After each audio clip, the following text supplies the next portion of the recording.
6 মাস পার করল ডক্টর মোহাম্মদ ইউনূসের নেতৃত্বাধীন অন্তর্বর্তী সরকার। সরকার গঠনের পর থেকেই জুলাই গণহত্যার বিচার এবং রাষ্ট্র সংস্কারে গুরুত্ব দেয় তারা। গণঅভ্যুত্থানের বার্তাকে প্রতিফলিত করার জন্য সাংবিধানিক সংস্কারের প্রয়োজন আমরা অনুভব করছি। এর মধ্যেই সামনে আসে জাতীয় নির্বাচন প্রসঙ্গ।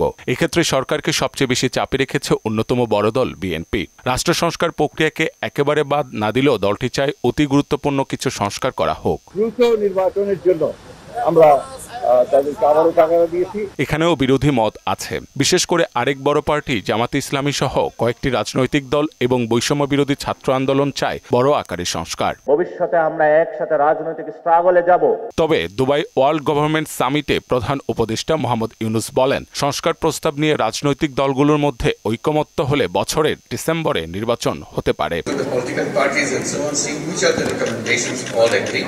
So that we take that as a charter and then implement that and go to the election. তখন থেকেই নির্বাচন কেন্দ্রিক ছক কষতে শুরু করেছে রাজনৈতিক দলগুলো। তবে স্থানীয় সরকার নির্বাচন ইস্যুটা সামনে আসতেই তৈরি হয় বিপরীতমুখী অবস্থান। আগে জাতীয় নির্বাচন চাই বিএনপি, তবে সংস্কার সহ স্থানীয় সরকার নির্বাচনের পক্ষে বৈষম্য বিরোধী ছাত্র আন্দোলন, জাতীয় নাগরিক কমিটি ও জামাতে ইসলামী। নির্বাচনের মতো নির্বাচন চায়, সুষ্ঠু নির্বাচন চায়, যেই নির্বাচনে পেশি শক্তি আর কালো টাকার খেলা চলবে না। সংস্কার করা বাদ দিয়ে নির্বাচন করে চলে যাবেন অতীতের মতো যেভাবে জালেম সরকার নির্বাচন ব্যবস্থাকে ধ্বংস করেছিল, সেই ধরনের নির্বাচন এদেশের জনগণ মানবে না। জনগণের সুদবিহীন ব্যাংকিংয়ে আত্মশুদ্ধির পথ এনআরবিসি ব্যাংকের ইসলামিক ব্যাংকিং আল আমিন। আকাঙ্ক্ষাই হচ্ছে স্থানীয় সরকার নির্বাচনটা আগে হোক, জনগণের কথা বিবেচনা করে জনগণের সেবায় যেন কোনো বিঘ্ন না ঘটে, সেই জন্যই স্থানীয় সরকার নির্বাচনটা হওয়া উচিত। যদিও বিএনপি মনে করছে ক্রমাগত ধর্ষণ, দেশের আইন শৃঙ্খলা পরিস্থিতির অবনতি এবং বিভিন্ন শিক্ষা প্রতিষ্ঠানে উত্তেজনাকর পরিস্থিতি ও মব কালচারের কারণে জাতীয় নির্বাচন নিয়ে তাদের দাবি শক্ত ভিত পাচ্ছে।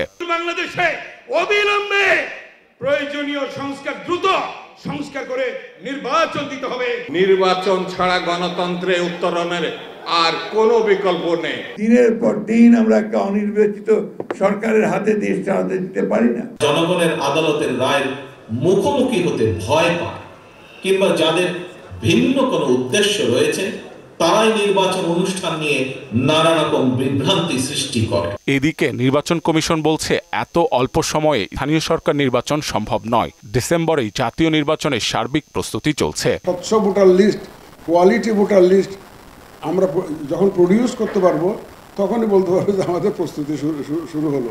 কিন্তু আমাদের টার্গেট কিন্তু ওই ডিসেম্বর, আমাদের ওই টার্গেট ডিসেম্বর এবং ন্যাশনাল ইলেকশন। এমনকি অক্টোবরের তফসিল ঘোষণার পরিকল্পনাও আছে কমিশনের। যদি ডিসেম্বরে হতে হয় আমাকে অক্টোবরের মধ্যেই শিডিউল ডিক্লেয়ার করতে হবে। মাহবুব হাসান, রিপন, মোহনা সংবাদ, ঢাকা। ইলেকশন কমিশনার বৃন্দ,